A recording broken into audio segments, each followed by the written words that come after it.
morning, students, and welcome back to the online learning platform of Kanodia PG Mahila Mahavidyalaya.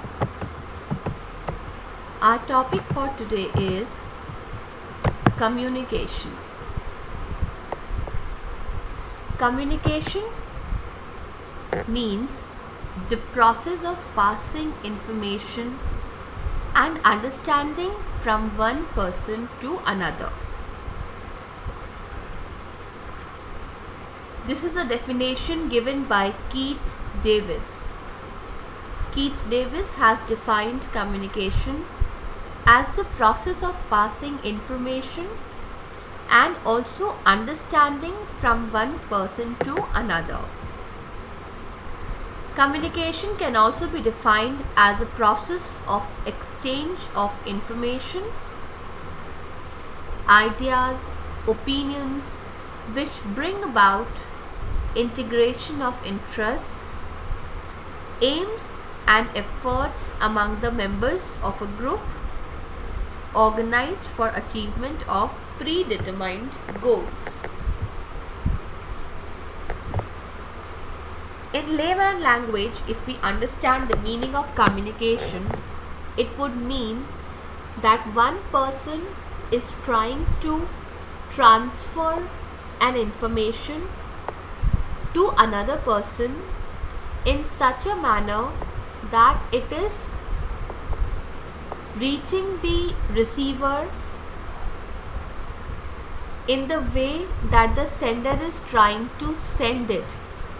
Communication should be done in a way, the exchange of ideas, feelings should be done in a way that it is understandable by the receiver.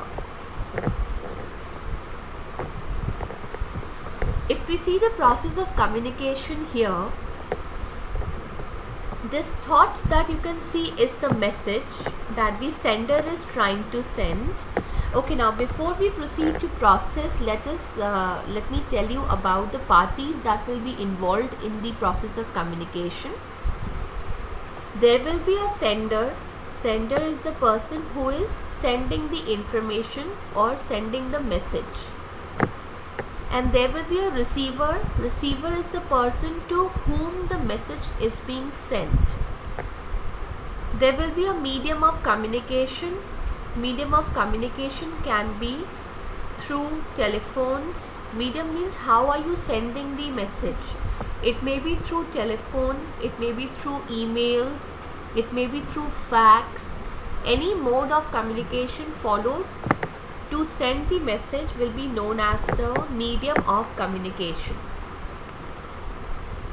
So the sender here will encode the message and send it or transmit it through a medium to the receiver, and the receiver will here decode the message. Decoding and encoding means that the message is coded in a form that is easily transmittable and also easily decodable by the receiver. So the receiver at the reception end would decode the message to understand it in a way that the sender was trying to make him understand. Now here you will also have some barriers to communication, which can be noise, which will disturb the communication. Like in telephones we can have network issues, then we can have noise issues. In case of internet, again there can be connection issues if you're talking through social media, if you're doing chatting on Skype or Insta, etc. There may be network issues. There may be language issues to understand the message. Coding and decoding again can be a language barrier. One person who is sending the message may understand English and the other person to whom the message is being sent may understand some other language like Spanish. So a translator has to be used, which is again a barrier to communication, language barrier. We will cover this topic, barriers to communication, in the coming slides, so we will discuss it in detail later on. So in the process of communication, there is sender, there is receiver, there is a message which is coded and then decoded at the receiver's end. There is a medium of communication, the channel of communication. There can be a barrier of communication like noise, and then the sender or the receiver can also exchange feedbacks to each other regarding the communicated data. Then if we see why is the communication important in our day-to-day life or in our businesses or in the organization, it is said that the communication forms the basis for coordination. Now what is coordination? Coordination means that people within an organization work together in a joint way, in a collaborative way, in a coordinated way. Coordinate means you are talking to each other, you are discussing with each other in order to make the task effective and efficient. Coordination is needed, means you are coordinating, you are talking with each other, you are exchanging your ideas, your opinions, your thoughts with each other. And in order to exchange those thoughts or ideas or opinions, there has to be a proper communication between the people to make effective coordination possible. So we say that communication forms the basis of coordination. And it is also said that it forms the basis of decision making. Again, decision making is a very important task of a manager in an organization. So hence, if there is no proper communication being followed, the decision making will not be effective. And also, in order to reach to a decision to be taken for the organization, there has to be a proper communication channel established, so that the people who are involved in the decision making process can communicate properly with each other. Then we have foundation for planning. That means even if you are starting to plan something, you need to communicate with each other. Now here we can take the example of budget planning, wherein if you have to plan the budget for the organization for this year, you have to first take the data or the requirements from different departments in an organization. One needs to know what will be the requirement of the human resource for this year, or the requirement of finances, or the requirement of production department, etc. So if you have to plan something, you need to have communication with each other so that the planning can become effective. Then we have managerial efficiency can be increased through communication. A manager's function is to see the overall organization. He has the functions of planning, organizing, directing, controlling, and all these functions will be effective and efficient only when he can establish a proper communication with the other members in the organization. This communication can be from superior to subordinate, or it can be from subordinate to superior. But we have to ensure that we have a proper communication channel established and effective communication taking place in the organization, so that the managers can perform their managerial functions efficiently. It is also said that if a manager is open for communication, the subordinates can approach him for all the problems that they are facing while doing the organizational work, and also the subordinates remain motivated and they become proactive in doing the things for the organization, because the manager is open for communication. So this communication, if they know that they can approach the manager for any kind of problems they have, this communication will improve the productivity of the organization and also side by side motivate the employees for doing the work. Then we also say that communication increases cooperation and organizational peace. Like I've told you, that if a manager is open for communication, the subordinates will remain motivated to do the work because they can talk to their managers for anything they want, and hence it will establish cordial relationship amongst the subordinates and the superiors and also motivate them for the organizational work, and hence it is said that the organizational peace would remain because of open communication channels. And it also helps to cooperate amongst each other if we communicate openly. Boost morale of the employee. Again, the morale again means motivation. The internal motivation that the employees have to do the work will be better if we have communication amongst each other. Then communication can also be used to alter or change an individual's attitudes towards something.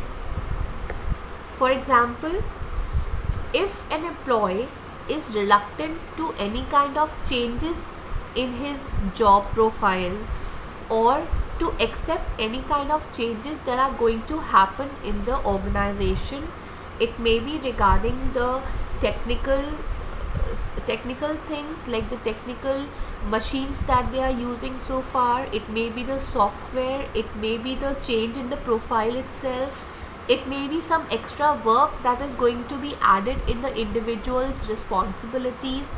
So any kind of change that is going to happen in the organization, and if the employee is reluctant to those changes, communication is one such channel which can help a manager or an individual to overcome anything and everything that they want. Communication would help the manager to alter that individual's attitude towards changes or his attitudes towards a change in the job profile, the change in the working hours, the change in the work culture, etc. Everything and anything that you can think of will be possible if we have a proper communication channel established within the organization, and if there is a proper communication taking place between all the subordinates and the superiors and the peers within the organization. And it is also said that communication assists in controlling. Controlling again is very much important function of a manager, wherein a manager looks or makes sure that whatever plan was thought to be implemented in the organization, that plan is running according to the set criteria.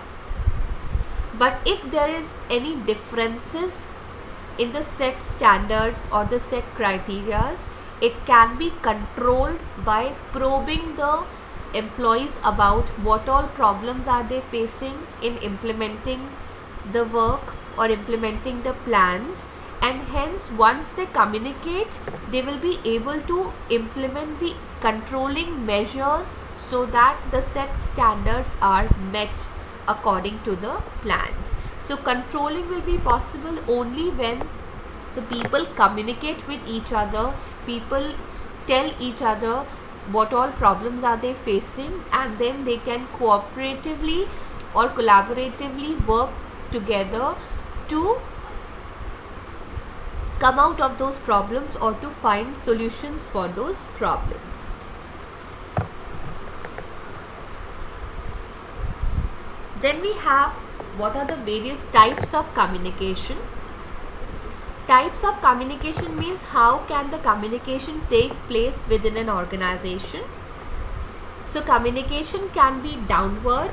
Downward means top to bottom, from superior to subordinate. Then we can have upward communication. Upward means from bottom to top. Bottom to top means subordinate to superior. So communication can either flow from top to bottom, downwards, or from bottom to top, which is upward communication. And it can also be horizontal communication. Horizontal is also known by the name lateral communication, which means it will be communication would take place at the same levels or positions. That means people can talk to other people who are working at the same level, who are their peers, their colleagues, etc. But they would be working at the same level, and hence the name horizontal or lateral communication.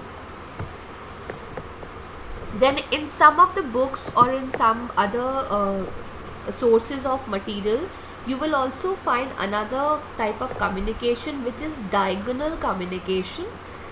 Diagonal communication means across departments.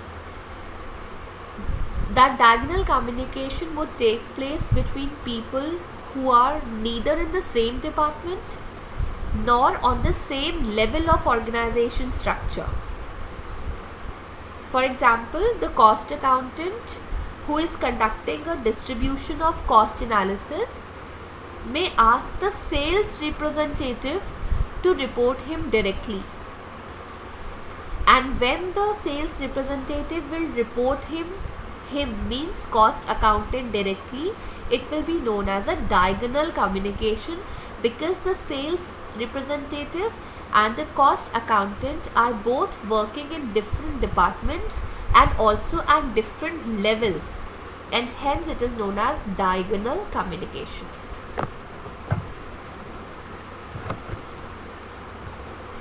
Let us now talk about the barriers to communication. Barriers means anything which is restricting proper communication or restricting effective communication amongst each other or within the organization. Barriers refer to specific items that can distort means break, or even prevent communication within an organization. Now the various barriers to communication can be semantic barriers. Semantic means problems and obstructions in the process of encoding and decoding of a message into words or impressions, which result due to use of wrong words or faulty translations or different interpretations. That means whatever communication has been done by a person, the coding that the sender has done may not be properly decoded by the receiver. The best example here we can take is of words having different meanings in different cultures or in different cities or states. For example,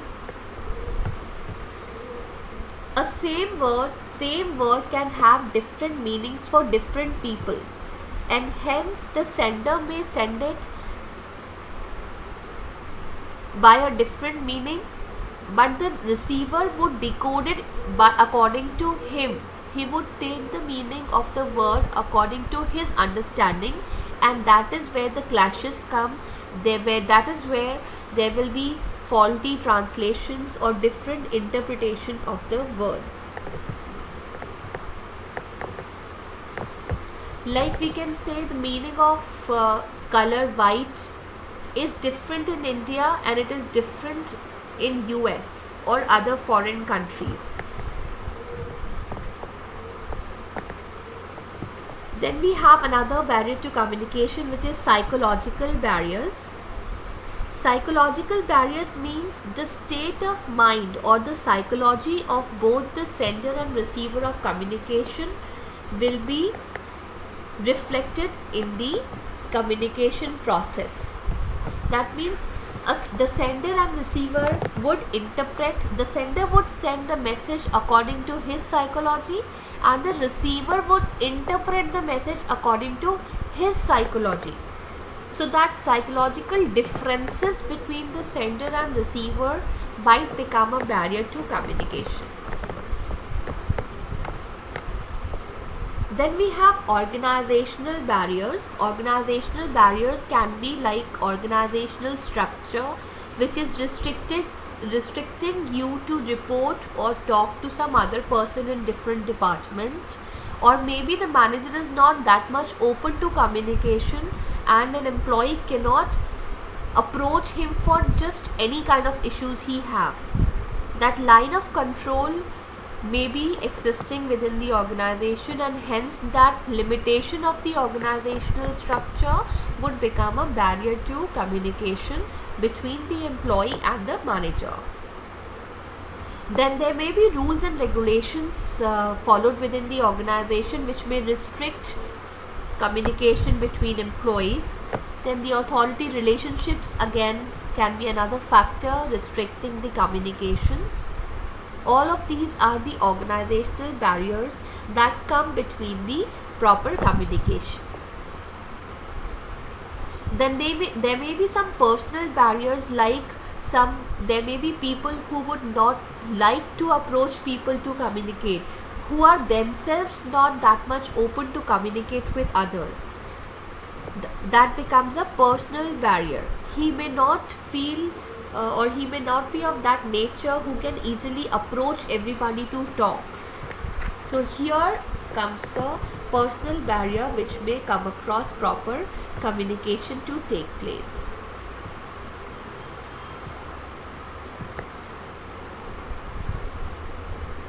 Then apart from these barriers, we can also have the barrier of lack of trust. Lack of trust means people in the organization might not trust each other. The credibility might not be that much that the employee can talk to another person or communicate to another person openly. Then there may be some problems in people in half listening. Half listening means employee might feel that the other person is just not listening to him, but he's just standing to just listen to him. He's half listening and avoiding him in cases that employee would not approach that person ever again. Then there may be language barriers that I told you in the previous slides. Language barrier means one person understands English and the other person doesn't understand English. He speaks some other language. So language barrier again will become a barrier to communication. Then people in the organization also come from different backgrounds. So culture that they come from, different backgrounds that they come from may become a barrier to information or barrier to communication. And also resistance to change. Resistance to change means generally people or human beings have a tendency to just carry on with the way they are operating right now. They do not want to bring about any kind of changes in their way of working or the changes in their patterns for life. And this resistance to change might also lead to barriers to communication. So that will be it from my side today. Thank you so much, students.